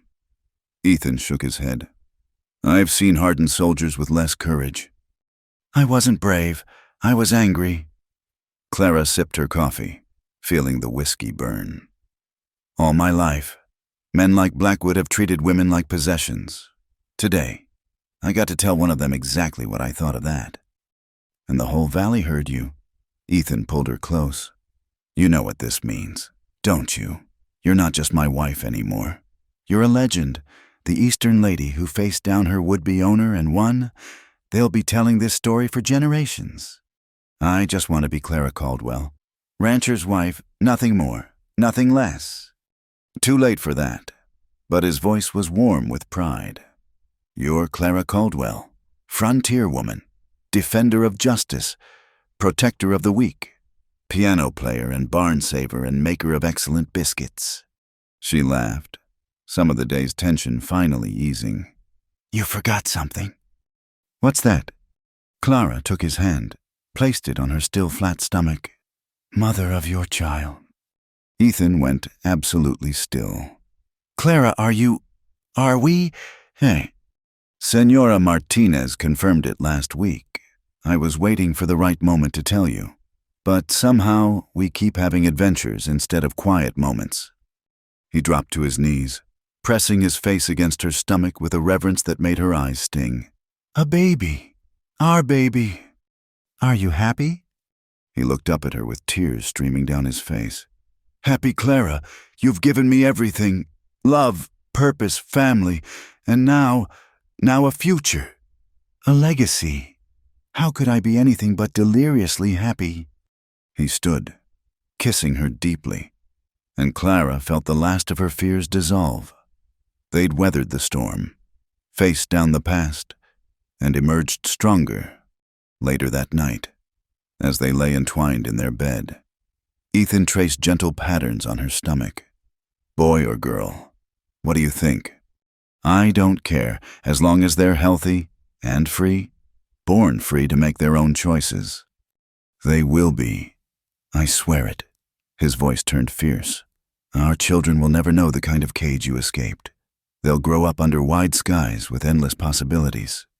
Our children, plural. Well, we'll need help running this ranch someday, and the house is big enough for a whole passel of young Caldwells. Clara smiled in the darkness. Let's start with one and see how we manage. Fair enough. He was quiet for a moment. Clara, today, when Blackwood had his gun on you, I've never been so terrified in my life. Not in the war, not in any battle. The thought of losing you. But you didn't. We didn't lose each other. We won. Ethan, not just the fight, but everything. We're free to live our lives as we choose. Together. Always together. A soft knock interrupted them. Senor, Senora. It was Miguel's voice. I am sorry to disturb, but there is something you should see. They dressed quickly and followed Miguel outside. In the yard, illuminated by torches, stood the ranch hands and many of the townspeople who'd fought beside them. What's all this? Ethan asked. Cookie Tom stepped forward, clearly designated as spokesman. Well, boss, we all talked it over. After what happened today, we figure the Triple C needs better defenses. So we're gonna help build a proper wall around the main compound, and a watchtower, maybe some other improvements. We can't ask you all to, Clara began. You ain't asking, interrupted Martha from the hotel. We're offering, this is our home too. When one of us is threatened, we all stand together. That's the frontier way. The lumber mill's donating wood. Someone called out, Garrison's is providing nails and supplies at cost, Mrs. Garrison added. And the saloon's providing refreshments for the workers. The saloon owner chimed in, causing laughter. Clara felt tears rolling down her cheeks. This was what she'd been searching for, without knowing it, not just escape from her old life, but a true community. A place where people took care of each other, where a woman's worth wasn't measured by her dowry, but by her character. Thank you, she managed. All of you, thank you. No, ma'am, Billy said, his arm in a sling but his young face earnest. Thank you for showing us that standing up for what's right is always worth it, no matter the cost. The impromptu gathering turned into a celebration. Someone brought out a fiddle, and soon people were dancing by torchlight. Clara watched from Ethan's arms as their neighbors, their family of choice, celebrated not just victory, but community. No regrets, Ethan asked softly. This life is nothing like what you were raised for. Hard work, danger, isolation. Isolation? Clara laughed, gesturing at the crowd. When have we ever been isolated? And as for the life I was raised for, it was killing me slowly. This life, our life, makes me feel alive every single day. Even days like today. Especially days like today. Because today I discovered I'm not just Clara who ran away. I'm Clara who stands and fights. Clara who belongs. She turned in his arms to face him. Clara who loves you more than words can say. He kissed her then, there, in front of everyone. And the crowd cheered. As they parted, breathless and laughing, Clara felt the new life stir within her for the first time, a flutter like butterfly wings. The future stretched before them, full of promise. There would be hard times ahead, droughts and storms, market crashes and conflicts. But there would also be children's laughter filling the house. Successful harvests, community gatherings, and quiet evenings watching the stars. She'd left Philadelphia as Clara Mayfield, frightened and alone. She stood here now as Clara Caldwell, wife, soon-to-be mother, respected member of the community, and partner in every sense of the word. The frontier had demanded everything from her: courage, strength, adaptability. but it had given back even more freedom, purpose, and a love worth fighting for. As the celebration continued around them, Clara rested her hand on her stomach and smiled.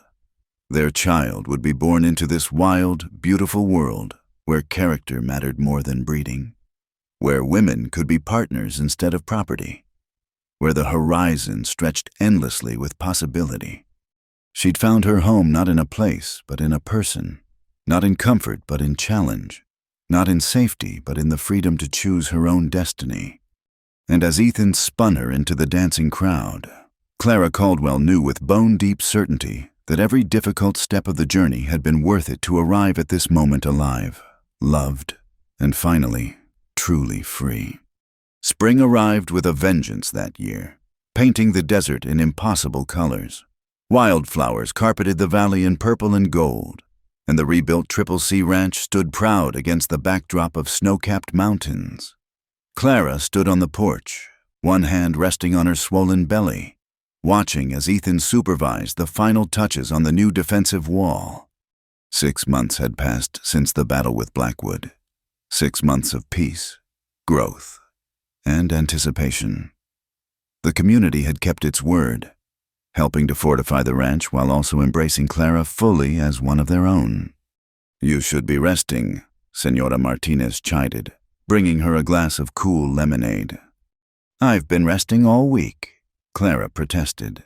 "The baby isn't due for another month." "Babies come when they wish, not when we plan." The older woman's eyes twinkled. "Your husband, he is nervous like a young colt. Yesterday I catch him reading the medical book for the 10th time. Clara smiled, picturing Ethan poring over the worn medical text they'd ordered from San Francisco. He'd been endearingly protective throughout her pregnancy, treating her like spun glass until she'd firmly reminded him that frontier women were made of sterner stuff. As if summoned by her thoughts, Ethan appeared, dusty from work, but grinning. "The wall's finished. Miguel says it's strong enough to withstand anything short of cannon fire. Let's hope we never have to test that." Clara reached for his hand. "Come, sit with me. The baby's been active today." His face lit up as he placed his palm on her belly, feeling the strong movements within. "Future bronc rider. Feels like—" "Or pianist," Clara countered.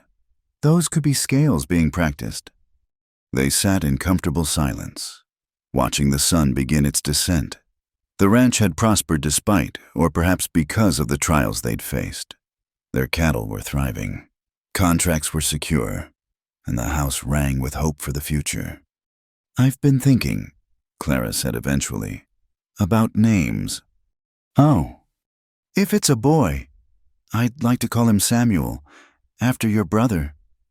She felt Ethan tense slightly. His younger brother had died in the war, a loss he rarely spoke of. "And if it's a girl," he asked, voice rough with emotion, "Grace, because that's what she'll be, God's grace after all we've been through."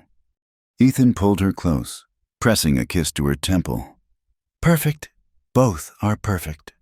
A commotion from the gate interrupted the moment. Billy, now fully recovered and serving as a watchman, called out, "Wagon approaching, looks like strangers, but they're flying a white flag." Ethan was on his feet immediately, hand moving to his gun. "How many?" "Just 2, a man and a woman.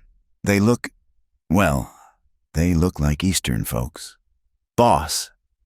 Clara's heart sank. After all this time, was her past returning again? But when the wagon rolled into view, she gasped. "Mother." Eleanor Mayfield sat rigid on the wagon seat, looking utterly out of place in her fine silk dress and delicate parasol. Beside her was a young man.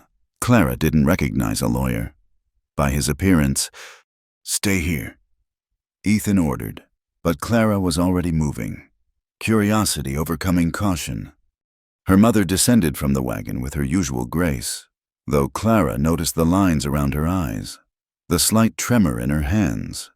When their eyes met, Eleanor's composure cracked. "Clara, my dear girl," the words came out choked. "Mother, what are you doing here? How did you even—" May we speak privately? Eleanor glanced nervously at the armed ranch hands who'd materialized around them. I promise. I come in peace. There are things you need to know. Ethan stepped forward, protective but polite. Mrs. Mayfield, I'm Ethan Caldwell. My daughter's husband. Eleanor studied him with sharp eyes. Yes, I can see why she chose you. You have the look of a man who protects what's his. Clara makes her own choices, Ethan said mildly. But yes, I protect my family. The question is whether you're here as family or threat. Family, Eleanor said firmly. If Clara will have me. They moved to the parlor. The lawyer introduced as Mr. Pemberton, carrying a leather case, once seated. Eleanor seemed to struggle for words. Your father is dead, she said finally, baldly. A heart attack 2 months ago. Clara felt nothing at first, then a complicated mix of emotions. I see. The scandal with Blackwood ruined him. When the federal investigation exposed his involvement in the fraud, society turned its back. He couldn't bear the shame. Eleanor's voice was carefully neutral. He died bitter, still cursing your name. Mother, if you've come seeking forgiveness for him. No, Eleanor held up a hand. I've come seeking forgiveness for myself, and to make amends, if possible. She nodded to Pemberton, who opened his case. Your mother has been quite busy since your father's death. The lawyer explained. There were significant debts, but also hidden assets. She's managed to salvage a considerable sum. I don't want his money, Clara said quickly.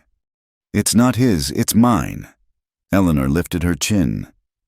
My inheritance from my grandmother, which your father tried to hide. Mr. Pemberton helped me recover it, and now I'm giving it to you. All of it. Clara stared at the bank drafts Pemberton laid out. It was a fortune enough to buy 3 ranches the size of the Triple C. Why? She asked. Eleanor's composure finally broke entirely. Because I failed you. I knew what Blackwood was. I knew what that marriage would mean for you. And I said nothing. Did nothing. Because I was too weak to stand against your father. Tears streamed down her face. When you ran, I was secretly proud. You had the courage I never did. Mother. I've left Philadelphia, sold everything. I thought perhaps... Eleanor twisted her hands. I thought perhaps there might be room in your new life for a foolish old woman who wants to know her grandchild. Clara looked at Ethan, who nodded slightly. Whatever decision she made, he'd support her. This isn't Philadelphia, Clara warned. Life here is hard. There are no servants, no society gatherings, no luxury. I know. Eleanor managed a watery smile. I've been learning, Mr. Pemberton has been teaching me practical skills during our journey. I can actually make a passable pot of coffee now. She's understating her progress. Pemberton interjected with a smile. Your mother has proven surprisingly adaptable. Clara studied her mother, really looked at her. The woman who'd once fainted at the sight of dirt now sat in a frontier ranch house, offering not just money, but herself. There's a small house on the property, Clara said slowly. The old foreman's cottage. It would need work. Hope bloomed in Eleanor's eyes. I'm not afraid of work, not anymore. And so it was settled. Eleanor Mayfield became Eleanor Mayfield, grandmother-to-be and unexpected frontier woman. The money she brought was invested in the ranch and the community a new school, improvements to the town, help for struggling neighbors. 3 weeks later, as a spring storm gathered over the mountains, Clara's labor began. The baby, true to Senora Martinez's prediction, came on its own schedule. Fetch Ethan, Clara gasped between contractions. And the midwife. But the storm had made the roads impassable. The midwife couldn't get through. It would be Senora Martinez, Eleanor, and Ethan himself delivering this baby. I've delivered plenty of calves, Ethan said. trying to sound confident despite his white face. "I am not a cow," Clara panted, then laughed despite the pain. "Though I feel like one." The labor was long and difficult. Eleanor proved her newfound strength, holding Clara's hand and murmuring encouragement. Ethan stayed by her side, letting her crush his fingers during the worst contractions. "You're the strongest woman I know," he whispered. "You faced down Blackwood. You can do this." "That was easier," Clara gasped. "He only wanted to shoot me. This baby wants to split me in half." But finally, as dawn broke through the clearing storm, a baby's cry filled the room. "A daughter," Senora Martinez announced, placing the squalling infant on Clara's chest. "Healthy and loud, like her mama." "Grace," Clara whispered, touching the baby's perfect fingers. "Our little Grace." Ethan was crying openly, not caring who saw. "She's beautiful, perfect. Look what you did. Clara, look what we made." Eleanor, tears streaming, asked hesitantly, "May I?" Clara passed the baby to her mother, watching as Eleanor's face transformed with wonder. "Hello, little one. I'm your grandmother, and I promise your life will be different. You'll be free to choose your own path, always." As the household celebrated the safe arrival, Clara dozed, exhausted but euphorically happy. She woke to find Ethan beside her, Grace in his arms, talking softly to their daughter. "Your mama came here scared and alone," he was saying. "But she was brave, braver than anyone I've ever known. She stood up to bad men, learned to ride and shoot, saved horses from fires, and made this whole valley love her. You've got her blood, little one. You're going to be magnificent." "Don't give her too many ideas," Clara murmured. "I'd like her to be at least 5 before she starts saving horses from burning barns." 10. Ethan negotiated, maybe 12. They laughed softly, careful not to wake the baby. Outside, the sun climbed over the mountains, painting their valley in gold and promise. Later that day, as news of the birth spread, visitors began arriving. The ranch hands, led by Cookie Tom and Billy, presented a hand-carved cradle. Sheriff Dalton brought a tiny pair of boots. "For when she's ready to ride," he said gruffly. Martha from the hotel brought enough food to feed an army, even Mrs. Garrison appeared with practical baby clothes and a softer expression than usual. "You did good, girl," she told Clara. "That little one's lucky to have you." As the day wore on, Clara held court from her bed, Grace sleeping peacefully despite the steady stream of well-wishers. This was community, she thought. This was family, not just blood, but choice. That evening, as the house finally quieted, Clara's little family gathered on the big bed. Ethan, Clara, baby Grace, and even Eleanor, who'd proven herself throughout the long day. "I have something for you," Eleanor said, producing a small wrapped package. Inside was a delicate silver rattle, engraved with the letter C. "It was yours when you were born. I saved it, hoping for this moment."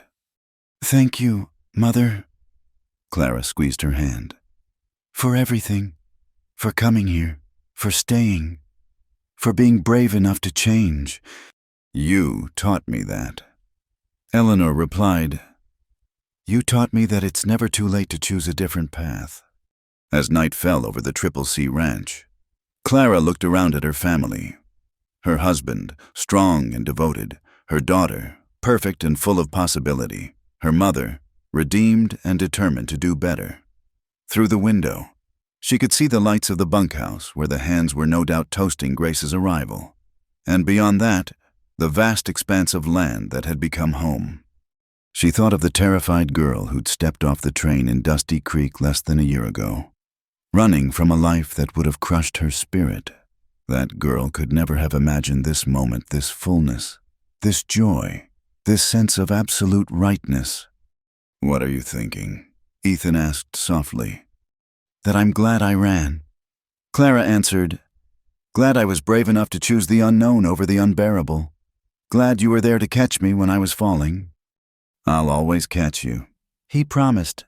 You and Grace and whoever else comes along. Already planning more? Eleanor asked with amusement. A dynasty, Ethan confirmed. Strong sons and daughters who'll inherit this land and make it even better. Children who'll grow up free, Clara added. Who'll never know the weight of being owned or sold or traded. Who'll choose their own paths and love who they choose and be exactly who they're meant to be. Baby Grace stirred, making small sounds of hunger.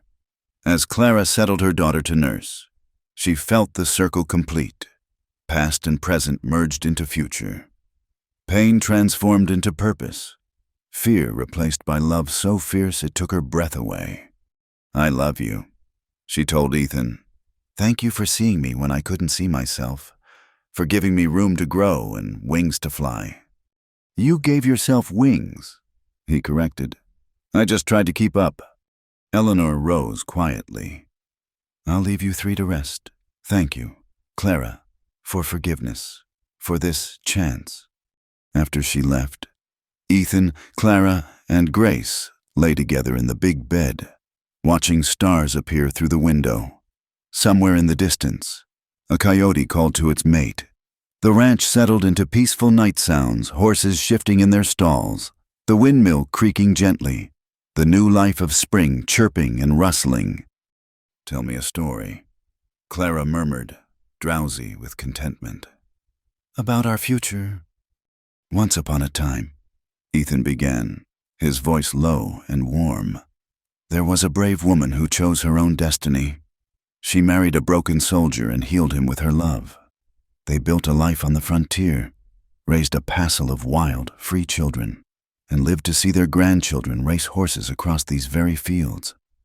Clara smiled, drifting to sleep with his voice painting pictures of tomorrow. Whatever came next, they'd face it together, the Caldwell family of the Triple C Ranch, bound by choice and love and the endless possibility of the frontier.